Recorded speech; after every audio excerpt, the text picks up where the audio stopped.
శ్రీకాంత్ రెడ్డి గారు కూడా ఉన్నారు. చెప్పండి సార్, ఎలా ఉంది నియోజకవర్గ పరిస్థితి, ఎలా ఉంటున్నాయి, ఏ విధంగా ముందుకెళ్తున్నారు ప్రచారంలో భాగంగా? ప్రస్తుతం అయితే మా గౌరవ MP doctor G Ranjith Reddy అన్న గారు ఇన్ఛార్జిగా రావడం, అలాగే 24 గంటలు అందుబాటులో ఉంటూ స్థానిక ముద్దుబిడ్డ డాక్టర్ మెతుకు ఆనంద్ గారు ఇప్పుడు కాకుండా గెలిచినప్పటి నుంచి కూడా ప్రజల్లో మమేకమవుతూ మీతో నేననే కార్యక్రమంతో ప్రతి గ్రామంలో కూడా ప్రతి సమస్యను కూడా తన కళ్ళారా చూసి సాధ్యమైనంత వరకు చేయడం జరిగింది.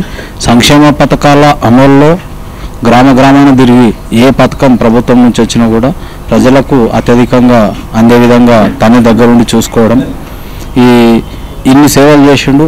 అలాగే వికారాబాద్ నియోజకవర్గానికి సంబంధించి జిల్లా కావడం, అలాగే మెడికల్ కాలేజ్ తేవడం, అలాగే ఎంపీ గారి సహకారాలతో మొన్ననే గౌరవ మంత్రి కేటీఆర్ గారు కొత్తగా బ్రిడ్జి తెచ్చిండు. అపోజిషన్ వాళ్ళు చాలా చెప్తారు, ఏం అభివృద్ధి అనేది కళ్ళకు కనబడుతున్నది, కంటి ముంగట అభివృద్ధి ఉన్నది, కంటి ముంగట అభ్యర్థి ఉన్నాడు. ప్రజలు స్వచ్ఛందంగా నిర్ణయించుకున్నారు. ఖచ్చితంగా వికారాబాద్ నుంచి డాక్టర్ మెతుకు ఆనంద్ గారిని ఎమ్మెల్యేగా గెలిపిస్తారు, కేసీఆర్ గారికి కానుక ఇస్తారని మేము ఆశిస్తున్నాం. గ్రామాల్లో ఉన్నారు కాబట్టి అక్కడ ఎలా ఉన్నాయి పరిస్థితులు? గ్రామాలలో అంటే ముఖ్యంగా బంటవరం మండలం కరువు ప్రాంతం అండి. తాగునీటి సమస్యకు కొన్ని వేల కోట్లు పెడితే కూడా అసలు తాగునీటి సమస్య ఉండే.